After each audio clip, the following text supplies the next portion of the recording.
Voilà, merci beaucoup. Nous sommes là. Nous allons parler de ce meeting avec M. Papi Mbaki. M. Papi Mbaki, bienvenue. Vous êtes là, bienvenue. Merci beaucoup, monsieur le journaliste. OK. Alors, la marche du 17, vous ne voyez pas que c'est épuisant? Non, mais ce n'est pas épuisant. On a dispersé vos meetings, vos rencontres. Maintenant, vous voulez encore une marche? Non, ce n'est pas épuisant un meeting, dans la mesure où les revendications de l'opposition, les revendications du peuple congolais tiennent toujours et qu'il n'y a pas jusque-là des solutions quant à ce. Alors, nous allons toujours initier des actions citoyennes, démocratiques, jusqu'à ce que nous allons obtenir ce que nous sommes en train de chercher. Alors, qu'est-ce qui sera fait de nouveau par rapport à ça? Parce qu'on voit les élections qui sont déjà presque prêtes, les décors semblent être plantés, mais vous, au lieu de vous organiser pour les élections, vous voulez faire les meetings. Monsieur le journaliste, vous savez, oui, les décors peuvent être plantés, mais pour des élections chaotiques.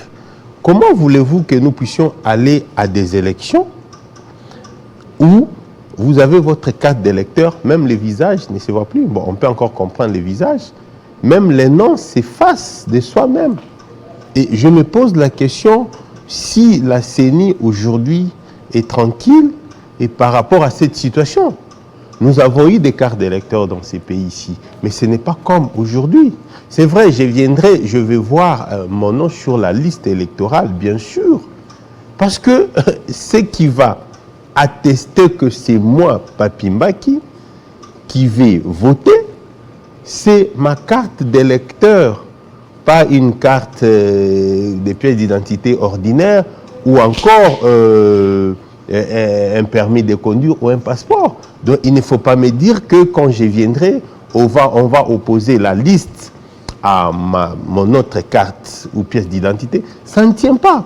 Et aussi, quand vous voyez les décors même plantés aujourd'hui par les régimes en place, et ça montre à suffisance que les régimes en place n'est pas préparé pour des bonnes élections. Or, nous savons aujourd'hui, les mauvaises élections sont toujours à la base de beaucoup des revendications, même antipatriotiques.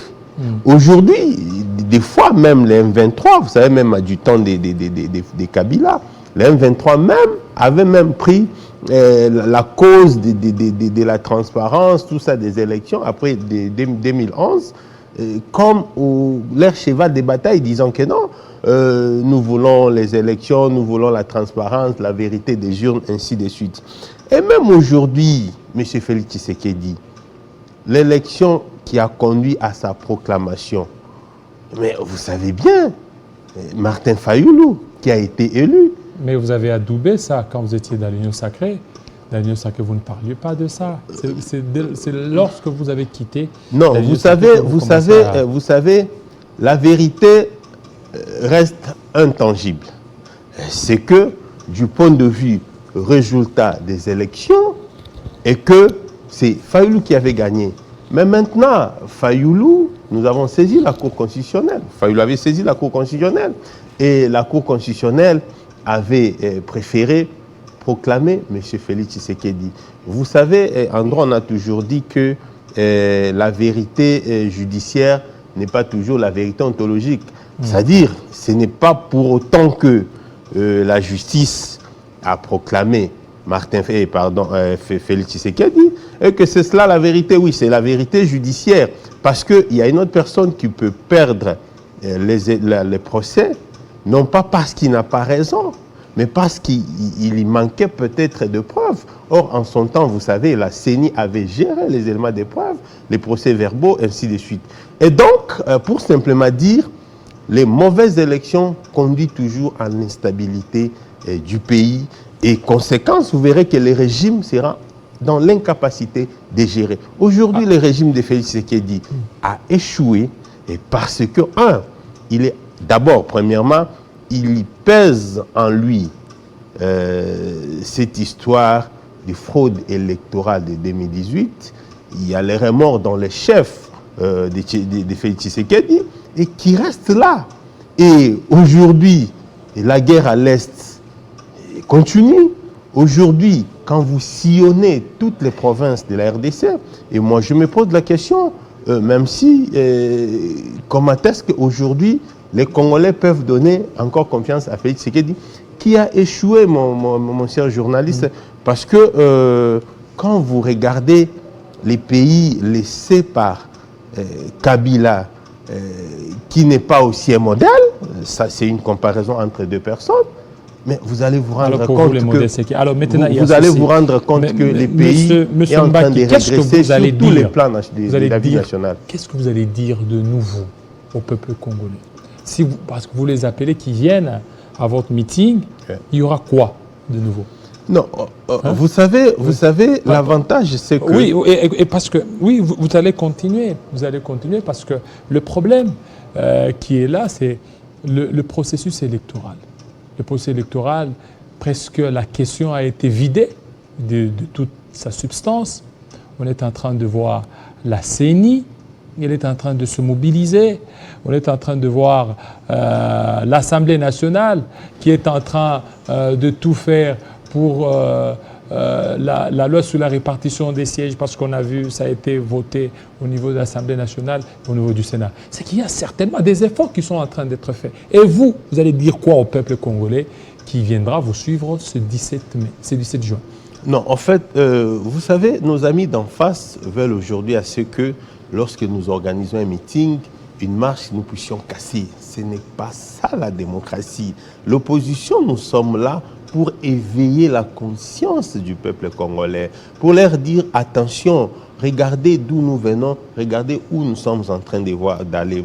Vous savez, aujourd'hui, moi j'ai toujours dit, c'est vrai, vous avez des politiciens, il est ici, né, grandi à Kinshasa, il estime que tout ce qu'il voit ici à Kinshasa, c'est beau, mais ces politiciens-là qui n'ont jamais même pris un temps d'aller même effectuer ses vacances à l'Est, à Goma, à Mahagi, je ne sais pas où, à Beni et à Butembo, pour voir les conditions dans lesquelles ces personnes-là sont en train de vivre. Et donc, nous appelons la population, que la population vienne, que nous puissions lui dire, regarde, nous sommes en train d'aller aux élections, mais ces élections ici, pour que nous ayons de très bonnes élections, nous ne pouvons pas, par exemple, aller dans la même configuration du bureau actuel. Vous savez, il y a un principe qui veut que la fraude corrompt tout. Lorsque déjà la forme est mauvaise, le fond est non avenu. La forme, c'est cette configuration-là de la CENI. Lorsque déjà certains de ces animateurs sont là du fait de la fraude. Mais comment voulez-vous à ce que ces animateurs-là soient de bonne foi pour organiser de bonnes élections? Ces animateurs seront toujours à la merci inféodée à celui qui a entériné leur pouvoir. Alors qu'il y avait des revendications, je pense que les chefs de l'État ne pouvaient pas, par exemple, entériner leur pouvoir parce que tout simplement, il y a eu des revendications dans le sens de la fraude. Et donc, nous ne pouvons pas aujourd'hui dire, bon, ok, tout a été déjà dit, le peuple congolais est resté silencieux, et puis voilà, on regarde M. Félix Tshisekedi, comment elle est en train de mener ces pays où nous n'avons plus la lueur d'espoir. Vous savez, au Congo, il n'y a pas de lueur d'espoir, parce que la lueur d'espoir veut à ce que, aujourd'hui, nous sommes en 2023, et que nous puissions déjà nous dire, en tout cas en 2024, en 2025, le pays peut être tel ou tel. Aujourd'hui, vous appelez que les gens viennent à la marche, mais Katumbi ne sera pas là. Déjà, il y a des publicités qui passent. Il y aura l'inauguration d'une cathédrale au niveau de Kachobo. Mais vous ne voyez pas que ça perd la crédibilité. Non. C'est une coïncidence malheureuse d'agenda. Parce qu'il avait déjà été prévu. Reporter cette inauguration. Non, il avait déjà été prévu qu'il y aura l'inauguration de la cathédrale Saint-Michel au niveau de Akashobwe et que ça a aussi coïncidé la programmation de la marche. Mais aussi ici, ce qui est plus important, c'est que Katumbi Fayulu, Matata, Sesanga, ils sont unis par un esprit démocratique, un esprit citoyen de sauver ces pays. Et donc, même si Katumbi ferait défaut au meeting du samedi pour telle ou telle raison, les autres qui sont là, en tout cas, vont défendre la même cause que Katumbi, vont communiquer à la population les mêmes préoccupations de la société ou de la nation. Mais au-delà de cela, même si le président Moïse Katumbi, parce qu'il est empêché, ne sera pas là, nous autres, nous sommes là, les partis seront représentés, les secrétaires généraux, les membres du parti, et nous serons là. Et donc aujourd'hui, il n'y a pas à dire qu'il y aura des équilibres, non, parce que nous serons là, nous allons marcher, il y a un mot d'ordre, pardon, nous serons au meeting, un mot d'ordre du parti est déjà donné. Par rapport à cette situation, et comment vous vivez ces instants après l'arrestation de Salomon? Non, d'abord, c'est un sentiment, ça fait un peu rire, mais aussi ça nous réconforte. Oui, ça nous réconforte. Mais ça vous a démoralisé parce que c'est lui le financier, l'argent et tout ça. Les financiers, et donc le pouvoir a tapé fort sur les financiers. Non, il y a simplement mauvaise direction. Vous savez, c'est vrai qu'aujourd'hui, les spécial Kalonda, Salomon est en train de vivre l'injustice de la part du régime de Félix Tshisekedi, tout simplement parce que, j'ai même suivi dans un des médias, parce qu'en son temps, parce qu'il semblerait que Félix Tshisekedi n'avait pas accès facile au président Moïse Katumbi, c'est cette rancœur qui est restée. Bon, aujourd'hui, il est devenu président de la République, il faut lui régler des comptes, mais moi je me dis, de toutes les façons, en son temps, même aujourd'hui, Katumbi n'est pas n'importe qui. Et donc, vous ne pouvez pas y accéder très facilement. Et même lui, Félix Tshisekedi, si tel est le cas, si vraiment les raisons qui seraient évoquées par des médias ou des journalistes sont vraiment vraies, même lui, Félix Tshisekedi ne peut pas être accessible si facilement. Ce n'est pas pour autant, si moi aujourd'hui je dois avoir Félix Tshisekedi et que son directeur de cabinet ne me donnait pas cet accès et que demain je suis président de la République, je vais régler les comptes à ces directeurs de cabinet. Et ça, c'est et de deux, c'est tout simplement parce que ils veulent s'aimer la terreur, la peur dans les chefs de Moïse Katumbi, pensant que, parce qu'ils ont arrêté les conseillers spéciaux Kalonda, il pourra être en exil. Et qu'il va fuir, il aura peur. Moïse, c'est un homme très déterminé. Ceux qui le connaissent, c'est un homme de conviction.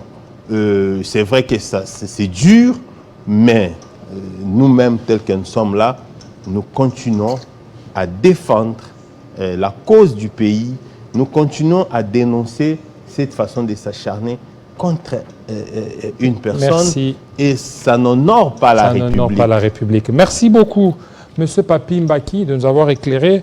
On prend un autre invité qui revient sur cette thématique tout de suite. Voilà. Monsieur Simanga. Tu n'as plus de minutes.